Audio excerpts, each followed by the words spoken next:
Worms, en la orilla del Rin, fue la capital del antiguo reino de los burgundios, destruido por los hunos. El hecho, con inevitables licencias narrativas, se cuenta en la canción de los Nibelungos. Más tarde, devino obispado y ciudad libre imperial. Su catedral forma, con las de Speyer y Mainz, Espira y Maguncia en sus denominaciones castellanas, el gran trío de las catedrales románicas del Rin. Su exterior no ha sufrido muchas modificaciones y conserva inalterado su imponente aspecto de fortaleza.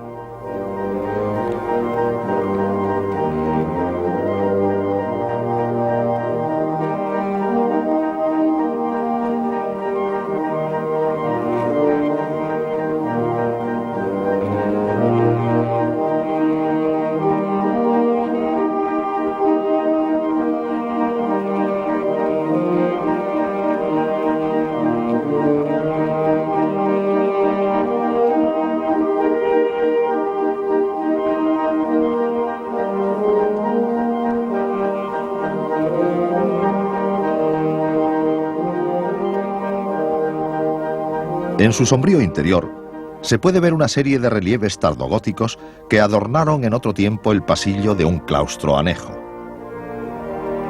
Datan de los últimos años del siglo XV.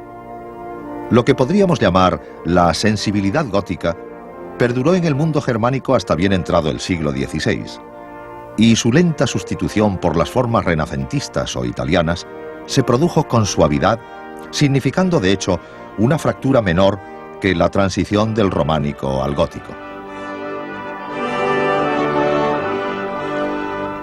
El gótico tardío había cultivado un gusto por la observación realista tan acentuado que el cambio de estilo apenas fue una opción entre dos modos de realismo. La Anunciación no parece ajena al gusto por el detalle doméstico que caracteriza a la pintura flamenca del siglo XV. Uno está tentado a ver en estos relieves la presencia de un sentimiento que los siglos anteriores habían ignorado: la ternura, es decir, una emoción de solidaridad con lo que existe.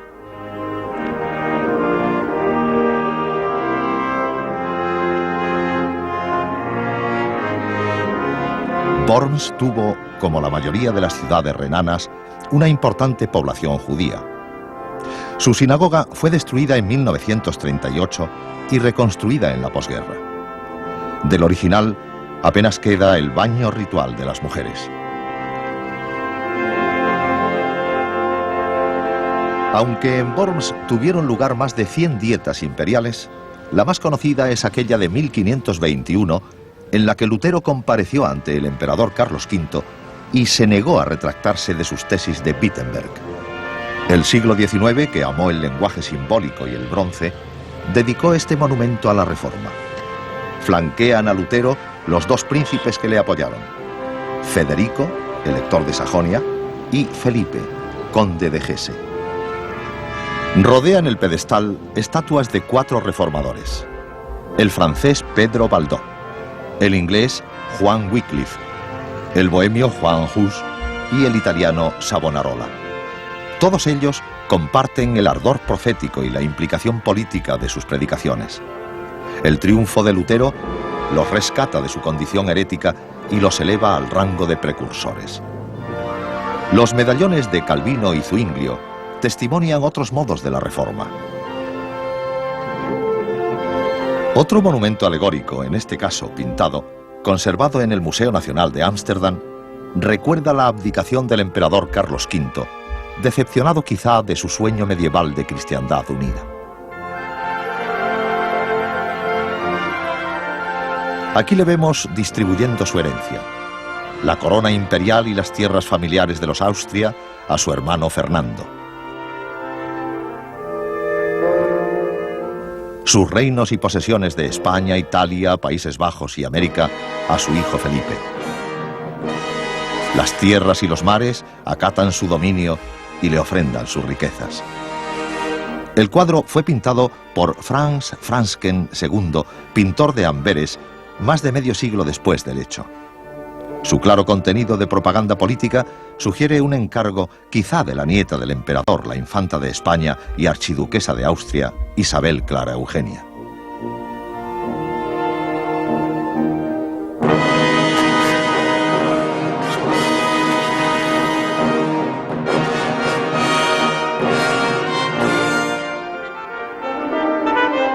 El arranque del proceso de la Reforma tuvo mucho que ver con la ciudad de Maguncia, o, para ser más precisos, con su arzobispado.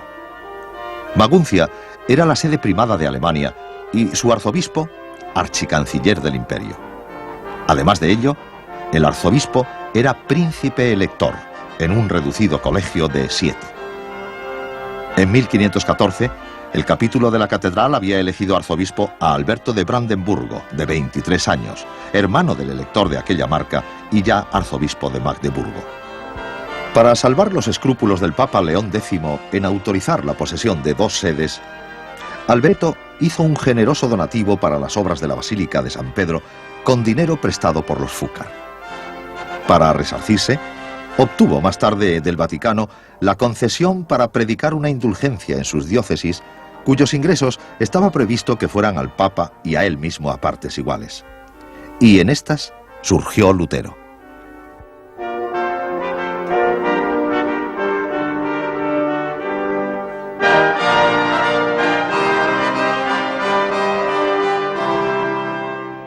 Alberto era, sin embargo, un humanista liberal, amigo de Erasmo y de von Hutten. Él mandó construir esta fuente renacentista, la más antigua de Alemania, para conmemorar la victoria del emperador en Pavía y la derrota de las revueltas campesinas. Todo el mundo sabe que la Reforma no se hubiera propagado de una manera tan rápida sin el concurso de la imprenta de tipos móviles que se había inventado en Maguncia en el siglo anterior.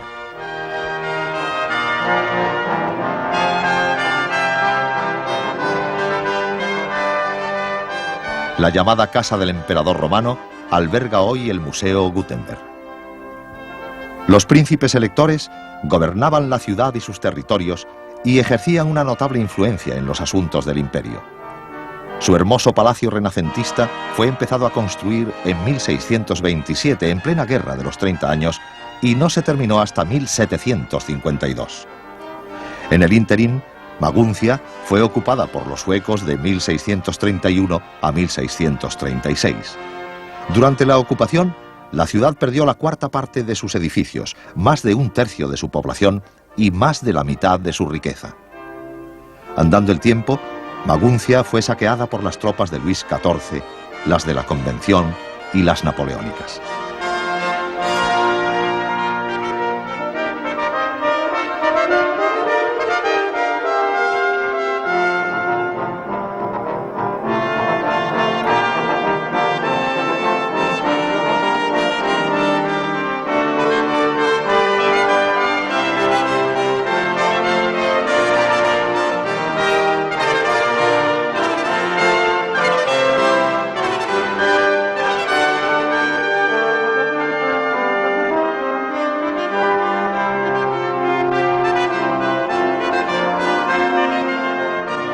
Si no hubiera evidencia documental de la destrucción de la ciudad durante la Segunda Guerra Mundial, sería difícil de comprender la existencia de tal conjunto de viejas casas que han sobrevivido a las guerras, el saqueo, el tiempo y la reconstrucción.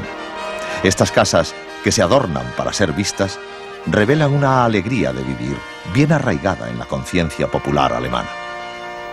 No lejos de Maguncia, remontando el Meno, está Frankfurt, que quizá signifique el vado o paso de los francos. Frankfurt sucedió a Aquisgrán como lugar de coronación de los reyes de Alemania. Se ha dicho que, cuando Adenauer tuvo que decidir la capital provisional de la República Federal, eligió Bonn, una pequeña ciudad renana, porque, si hubiera elegido Frankfurt, la capitalidad no habría vuelto nunca a Berlín. De la ciudad anterior a la Segunda Guerra Mundial queda poca cosa. Su catedral de piedra roja yergue su única torre junto a las zanjas abiertas de unas ruinas romanas.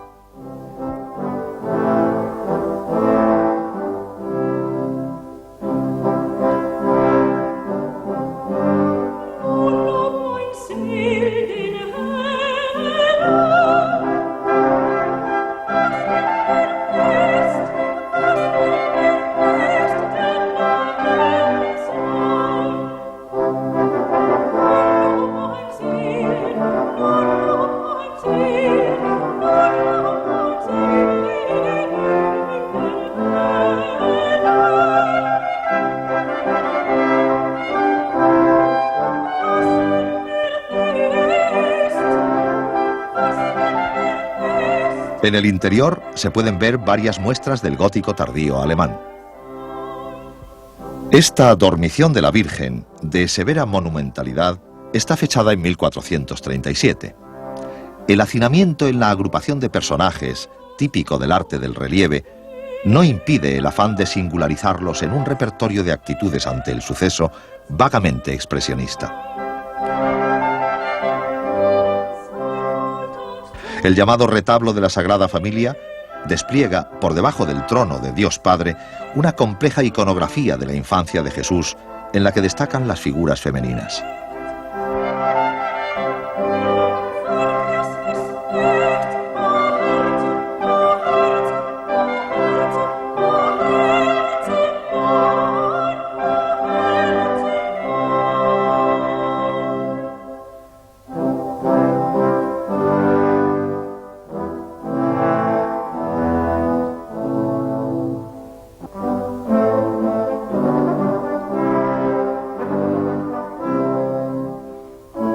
En la predela, un apostolado que se identifica por la exhibición de sus símbolos de martirio.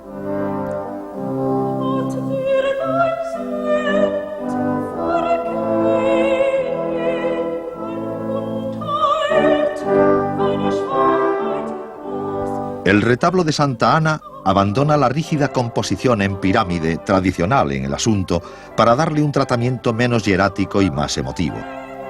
En la predela, un bisojo de la perspectiva ha conseguido un efecto cómico involuntario que no desdeñarán los amantes del arte ingenuo.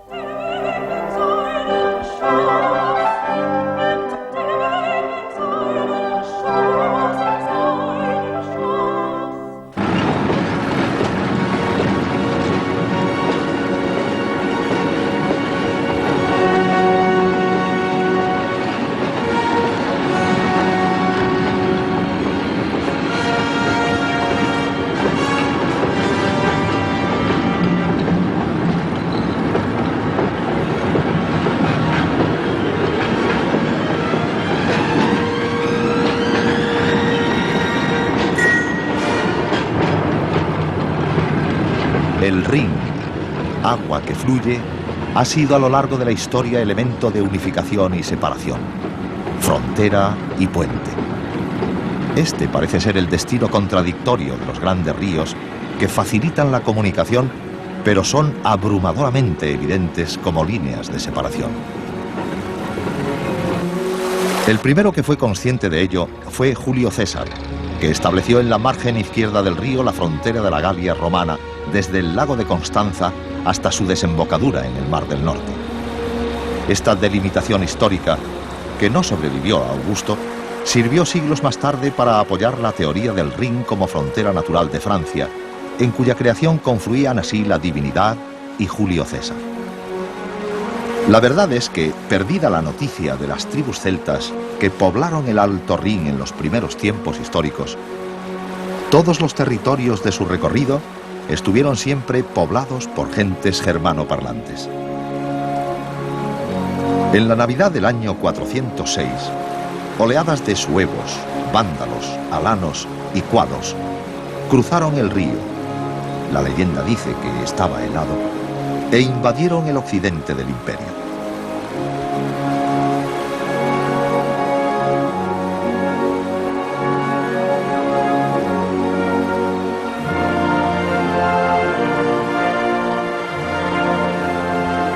Cuando Otón refundó el Sacro Imperio, todas las tierras renanas quedaron dentro de sus límites. Esto no significó casi nunca una verdadera unidad política. El complejo sistema feudal del imperio, parcelado en principados laicos y eclesiásticos, señoríos, ciudades libres y aún menores divisiones, suponía un obstáculo permanente para la fluidez de las comunicaciones y los intercambios. Bandoleros aparte, el paso por el río de personas y mercancías estaba sometido a numerosos derechos de peaje ejercidos por todo el que podía impedir por la fuerza el tráfico fluvial. Quizá la memoria más evidente de esta situación, que se prolongó durante siglos, sea el castillo de Kau, llamado Pfalzgrafenstein, o Roca de los Condes Palatinos. Fue construido en el centro del río a modo de fielato y estuvo en activo a beneficio de señores diversos hasta las guerras napoleónicas.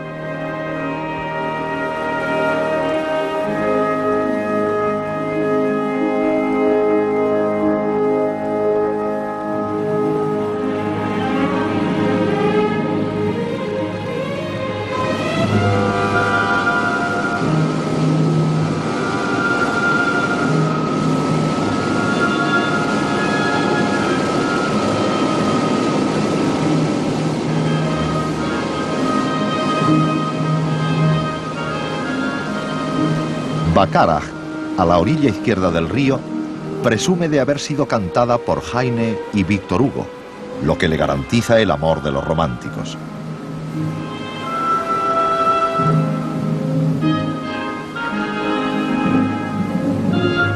Conserva torres y murallas, restos de unos tiempos belicosos. Su nombre deriva de la apelación Altar de Baco, con el que los romanos designaron el emplazamiento celta que encontraron aquí. Si ello tenía algo que ver con el vino del Rin, permanece oscuro.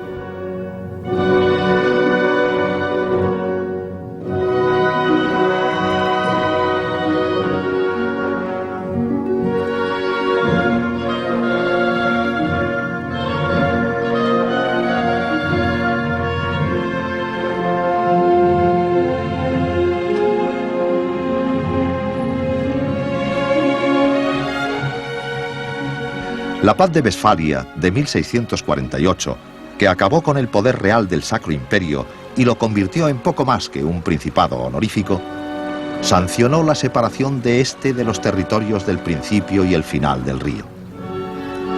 13 cantones suizos vieron confirmada de jure una independencia de facto que tenía ya siglos. En el otro extremo, las Provincias Unidas de los Países Bajos conseguían la independencia de España y rompían todos sus vínculos feudales con el Sacro Imperio. Pocos años más tarde, las tropas de Luis XIV ocuparon Estrasburgo y Alsacia fue anexionada a la corona francesa, estableciendo el Rin como frontera franco-alemana a lo largo de 200 kilómetros. Napoleón realizó el sueño de la frontera natural y amplió Francia con todas las tierras de la orilla izquierda. Con las de la derecha, formó un estado satélite, la Confederación del Rin. La idea de la frontera natural fue combatida por el naciente nacionalismo alemán del siglo XIX. El patriota Arndt lo expresó claramente en 1813. El Rin es un río de Alemania, no su límite. Arndt había hecho un melancólico viaje unos años antes y la visión de los castillos arruinados en las orillas del río había inflamado su cólera contra la ocupación francesa, a la que combatió con el mismo furor que a los poderes reaccionarios de su país. Eran tiempos en que los ejércitos franceses derramaron por Europa la destrucción y el liberalismo.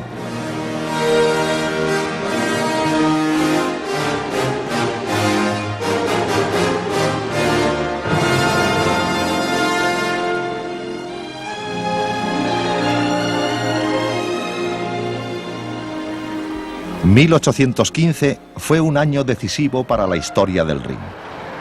El Congreso de Viena estableció el principio de libre navegación.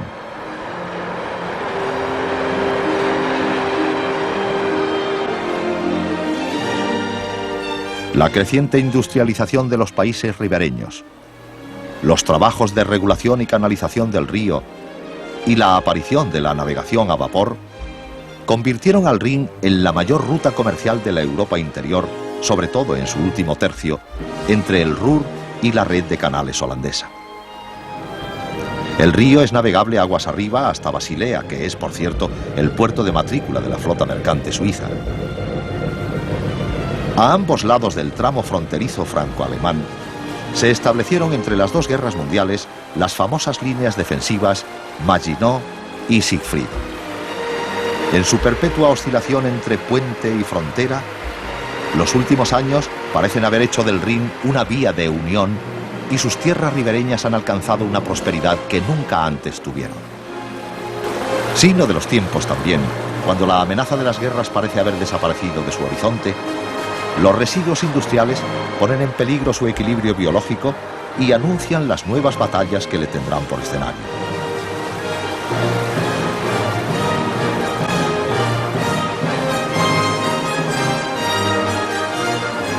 A la vista del Rin, el viajero español está tentado de dar la razón a los arbitristas de principio del siglo XVII, que para detener la declinación de España, no solo querían frenar el poder de la Iglesia, limitar los gastos reales, revisar los impuestos o regar las tierras, sino que pedían además que los ríos se hicieran navegables.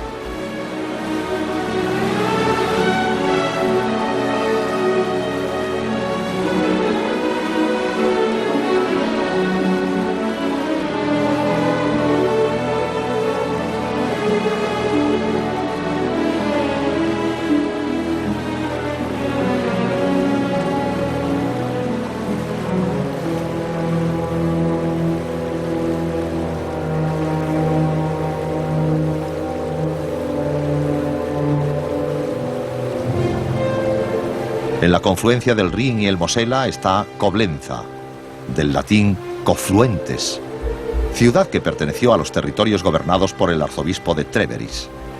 Hasta aquí llegó el primer barco de vapor que remontó el Rin en 1817.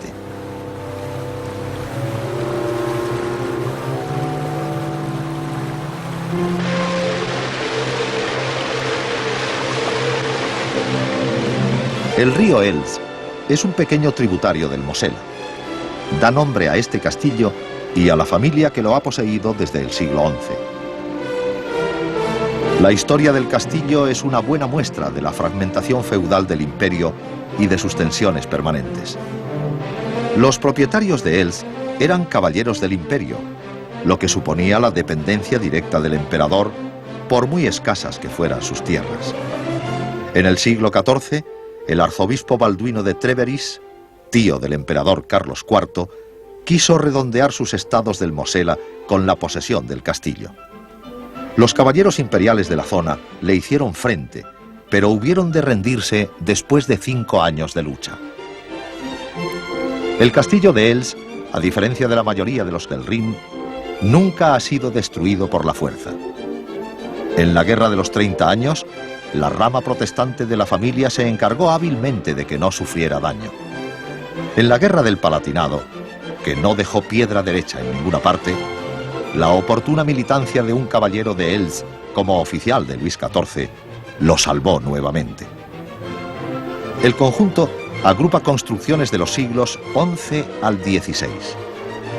Víctor Hugo también anduvo por aquí.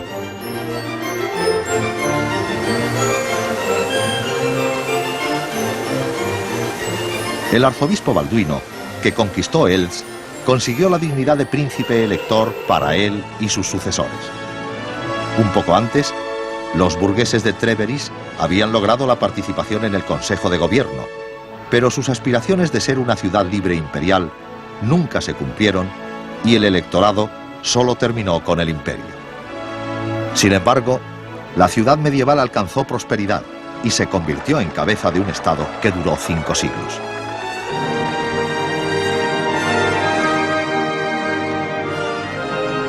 Esta casa, llamada de los Tres Reyes Magos, es quizá la más antigua existente de estilo románico.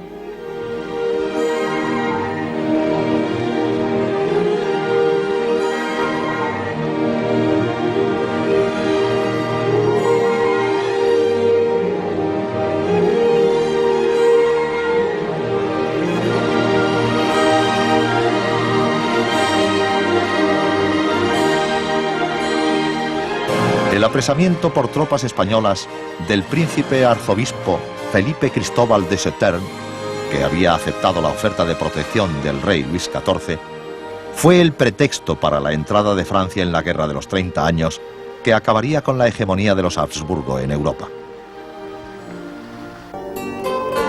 La paz de Westfalia se proclamó en las escaleras de acceso al ayuntamiento de Osnabrück.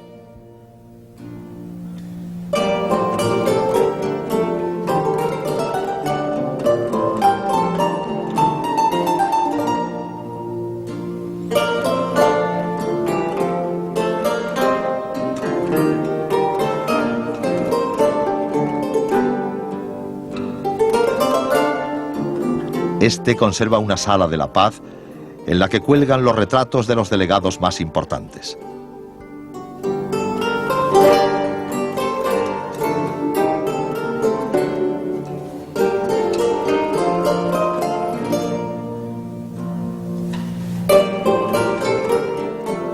El conde Peñaranda, plenipotenciario de Felipe IV de España.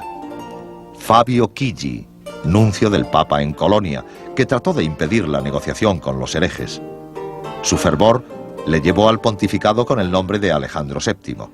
Presiden la sala los retratos del emperador Fernando III, el rey Luis XIV y la reina Cristina de Suecia. El Tratado de Alianza que Suecia y Francia habían firmado en 1641 señalaba las ciudades de Osnabrück y Münster en Westfalia como lugares para las conversaciones. En Osnabrück se establecieron los suecos y sus aliados protestantes, integrando el llamado Corpus Evangelicorum. Francia, España y otros estados católicos fijaron su residencia en Münster. Formaron el Corpus Catholicorum. Las negociaciones duraron 5 años, mientras la guerra continuaba sin decaer en su ferocidad. En ese tiempo, Osnabrück y Münster albergaron a varios millares de diplomáticos. Había 176 plenipotenciarios representando a 194 gobernantes europeos, entre grandes y chicos.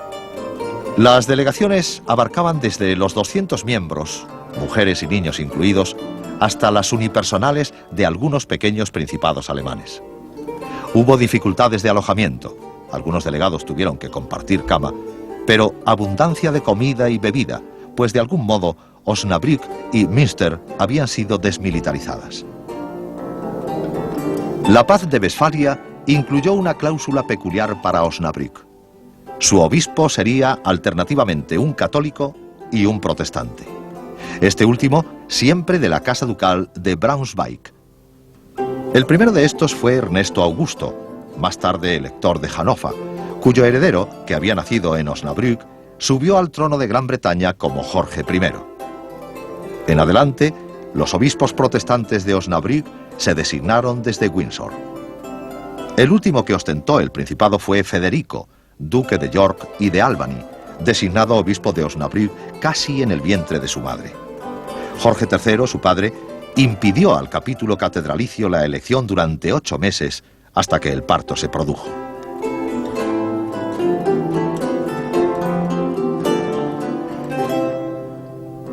En nombre del bebé obispo, el rey encargó el gobierno de la ciudad a Justus Mesa, que lo hizo durante 30 años con discreción, sacando tiempo para escribir sobre historia, pedagogía, literatura y teoría del Estado.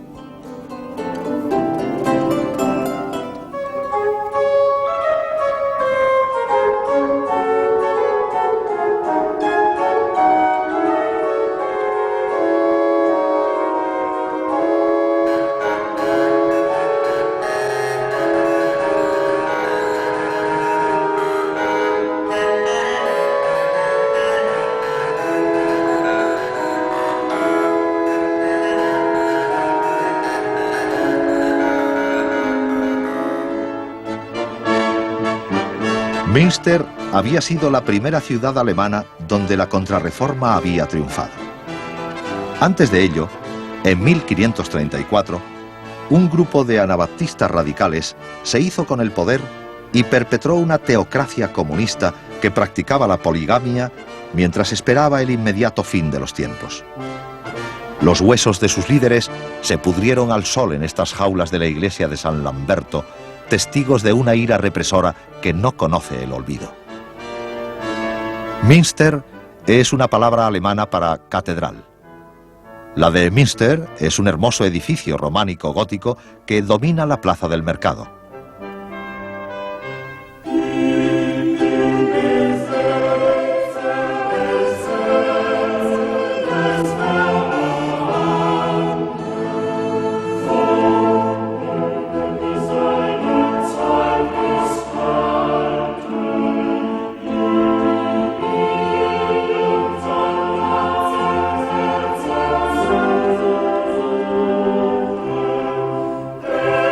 En el portal interior se puede ver un apostolado de serena belleza.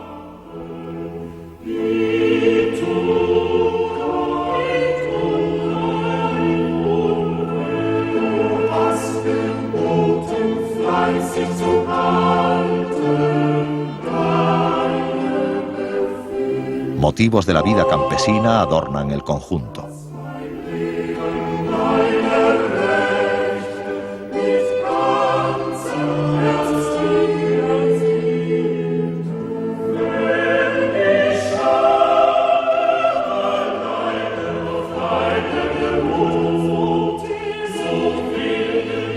La catolicidad de Münster le valió ser elegida para las reuniones del Corpus Catholicorum de delegados que trataban de poner fin a la Guerra de los 30 años.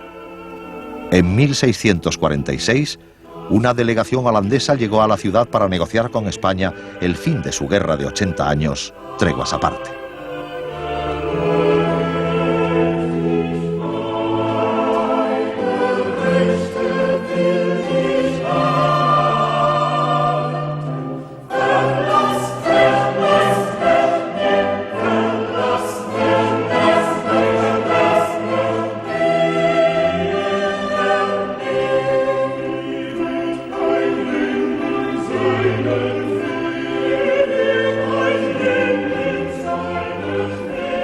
Münster también tiene una sala de la paz. Como en Osnabrück, retratos de los delegados cubren las paredes.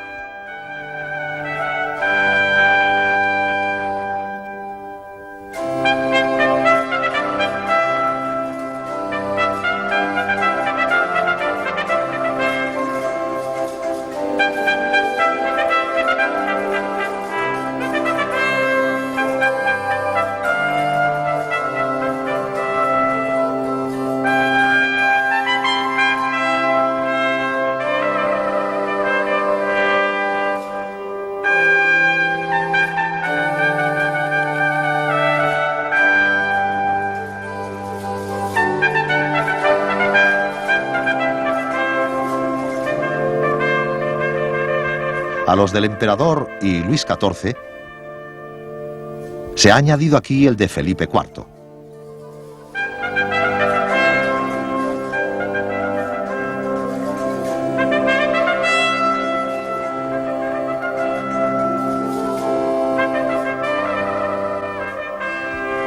En mayo de 1648, las Provincias Unidas y España firmaron un tratado separado por la que ésta reconocía la independencia de los Países Bajos protestantes. La paz de Westfalia, propiamente dicha, se firmó en octubre sin la participación de España, que siguió en estado de guerra con Francia hasta la paz de los Pirineos. La hermosa decoración en madera de la Sala de la Paz es anterior a estos sucesos.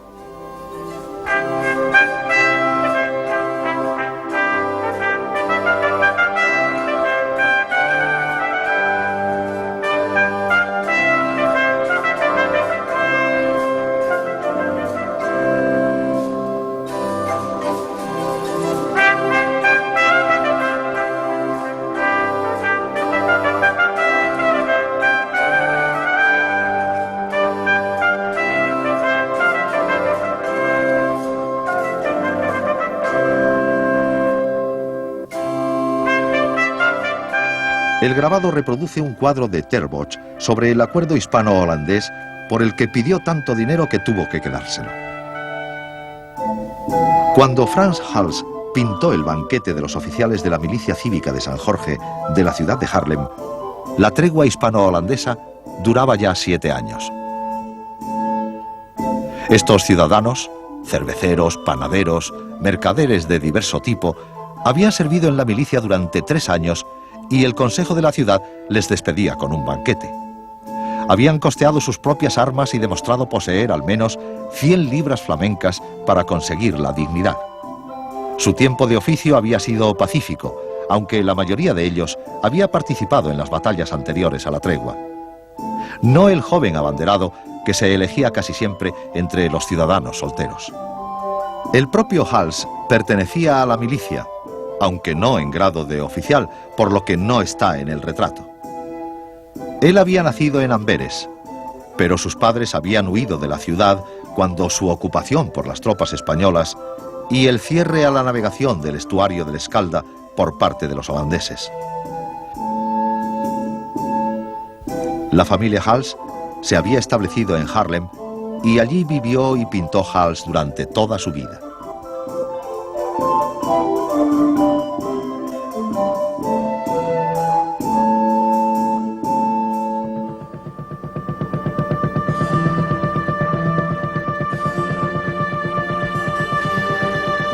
Los holandeses llaman a la clausura del Escalda el cierre del jardín.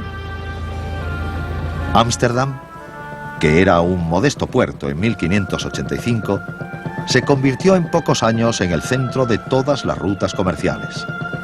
La marina mercante holandesa, que ya era importante en los tiempos de Amberes, alcanzó una situación de casi monopolio hasta el extremo de que incluso España dependía de sus suministros de grano, con los que los holandeses financiaban su guerra de independencia. En los años de la tregua, las Provincias Unidas se dividieron entre los partidarios de proseguir la guerra contra España y los que preferían negociar una paz que veían fácil, pues España apenas pedía derechos para los católicos y una soberanía nominal. Los defensores de la paz agrupaban a la más rica de las provincias, Holanda, y la mayoría de las ciudades, es decir, de sus regentes, pertenecientes a la clase mercantil de espíritu tolerante. Los partidarios de la guerra encontraron un líder en Mauricio de Nassau, de la Casa de Orange, respaldado por las provincias agrarias, los pequeños propietarios y los clérigos calvinistas que pretendían expulsar del país a luteranos, católicos y judíos. La batalla se decidió en 1619. Mauricio consiguió que los Estados Generales, en los que Holanda estaba en minoría, montaran un tribunal especial que juzgó por traición y condenó a muerte a Oldenbarnevelt, regente de Holanda durante 40 años y padre fundador de la República. El camino de la guerra quedó abierto. El retrato de bodas de Isaac Massa y Beatriz van der Leyen fue pintado por Hals en 1622. La batalla que dividía a la República entre puritanos y tolerantes parece aquí ganada por los últimos. Esta pareja emana una felicidad terrena que está en las antípodas espirituales de los personajes del entierro del conde de Orgaz. Los ardores místicos quedan para hidalgos arruinados. Sus trajes negros son solo una convención social. No oscurecen su espíritu. Menos familiarmente apacible es el retrato del alegre bebedor. No se sabe si formó parte de un conjunto alegórico de los 5 sentidos, una moda a la que Hals contribuyó con algunos cuadros, pero es evidente que es un canto a la sensualidad. El famoso toque rápido de Hals aparece aquí con su mejor eficacia y el aparente inacabado justifica el amor filial que los impresionistas sintieron por Hals. Cuando Hals pintó por segunda vez a los oficiales de la milicia de San Jorge en 1627, hacía 6 años que se había reanudado la guerra con España y 2 que había muerto Mauricio, no sin tener noticia de que su pariente, Justino de Nassau, había tenido que entregar Breda a sus conquistadores españoles. Los oficiales de San Jorge no parecen temer por la marcha de los acontecimientos. Hals los ha retratado en su alegría de buenos burgueses, poco preocupados de espiritualidades, pero dispuestos a hacer la guerra si hay que defender a la familia y los negocios.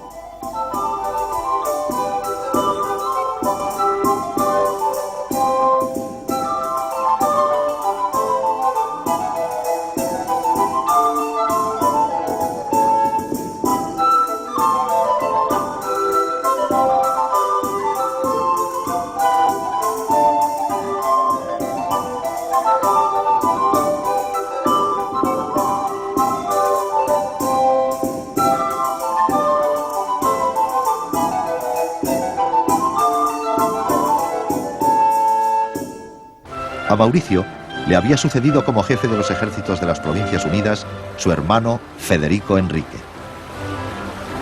La provincia de Holanda pagaba el 58% del presupuesto federal más que las 6 restantes provincias juntas. Federico Enrique comprendió que, para equilibrar el poder de la oligarquía de Ámsterdam, tenía que apoyarse en las provincias agrarias y las masas de puritanos de todo el país, aunque sus simpatías acordaban más con los tolerantes burgueses de Holanda que con el fanatismo calvinista que le apoyaba. Su habilidad y los éxitos de la guerra le ganaron poderes casi reales, aunque el republicanismo holandés resistió su poder. A diferencia de su hermano, Federico fue bastante astuto para no chocar de frente con los regentes de Holanda. El peso de Ámsterdam sobre el país era demasiado grande para ignorarlo alegremente.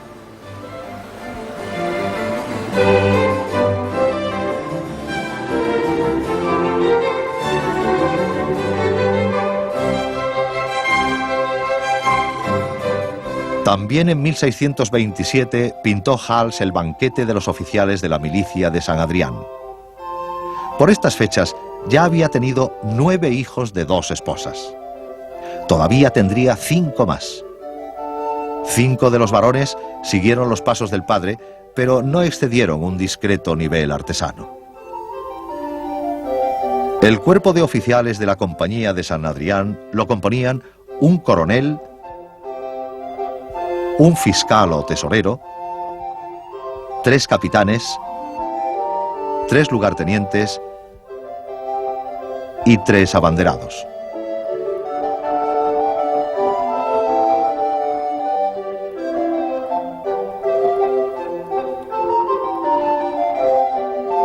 El Consejo de la ciudad de Haarlem había reducido a 4 días la duración del banquete, que antes podía llegar a 1 semana. Se ignora en qué momento posaban para Hals, aunque su prodigiosa mirada parece haberle sorprendido con el disparador de una cámara fotográfica.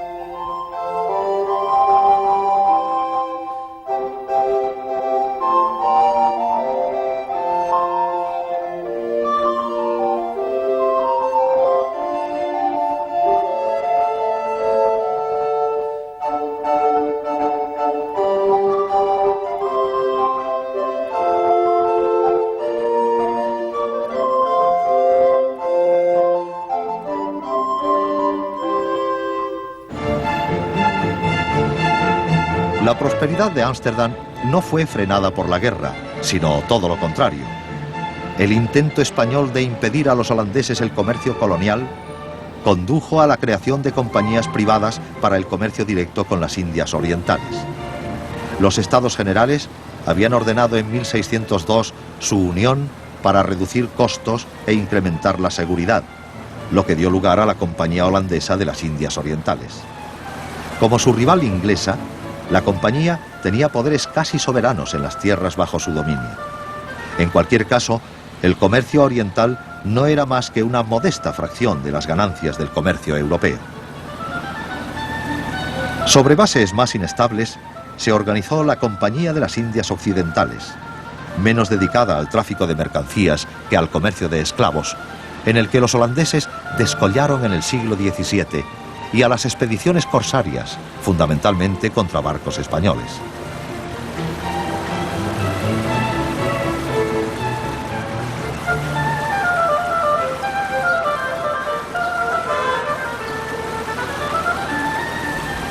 El segundo retrato de la Compañía de San Adrián fue pintado en 1633. La mesa del banquete, las copas y la alegría parecen haber desaparecido. No quizás en la realidad, sino en la mente de Hals.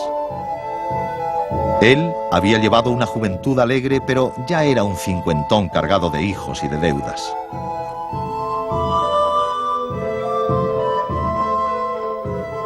Se ha dado entrada y se ha abandonado la tradicional posición jerárquica de izquierda a derecha. Se coloca a los superiores en los lugares prominentes del retrato. La clase mercantil socialmente abierta se estaba transformando en una oligarquía rígidamente cerrada. En el último retrato de la milicia de San Jorge de 1639, Hals pinta a todo el mundo de pie, incluido él mismo, sargento de la compañía.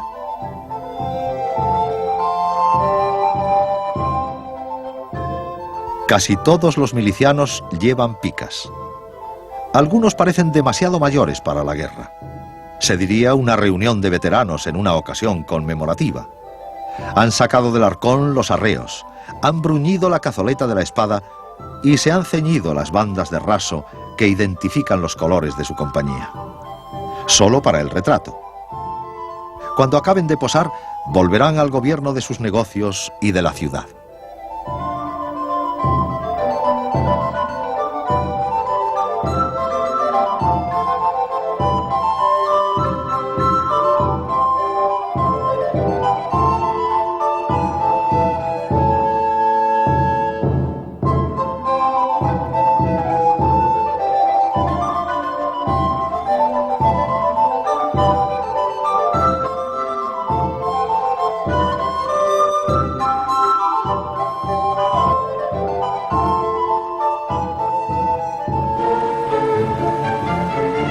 Ámsterdam volvió a enfrentarse con Federico Enrique por causa de la paz con España, como lo había hecho con su hermano Mauricio en los años de la tregua. En 1641, Federico había casado a su hijo Guillermo con María, hija de Carlos I de Gran Bretaña, lo que le llevó a apoyar la causa del rey en la guerra civil inglesa, mientras la oligarquía de Ámsterdam apoyaba al Parlamento. Antes, en 1635, Federico había concluido un tratado secreto con Francia para repartirse los Países Bajos españoles una vez conquistados.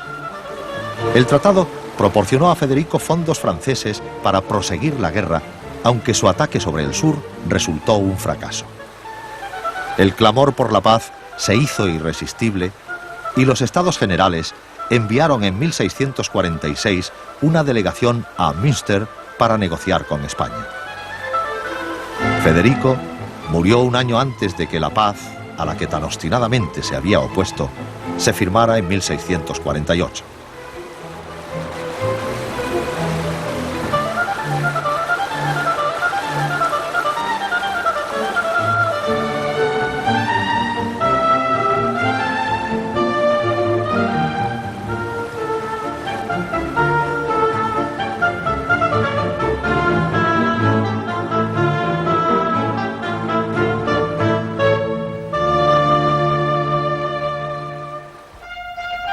En 1642, Rembrandt del Rin había inmortalizado en La Ronda de Noche, que sucede de día, el retrato de milicias.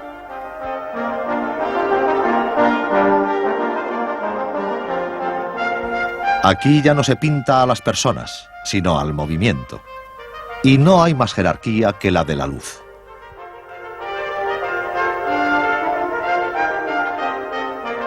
La luz que sorprende la carrera de la niña o que se derrama en el traje del teniente Van Ruitenburg.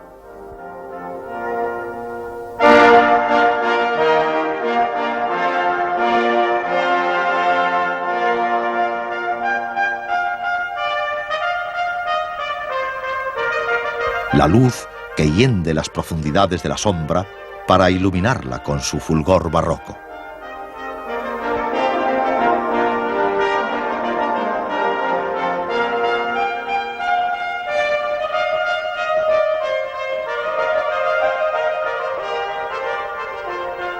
Cuando ya pasaba de 80 años, Hals recibió el encargo de pintar los retratos de los regentes, hombres y mujeres, del asilo de ancianos de Haarlem.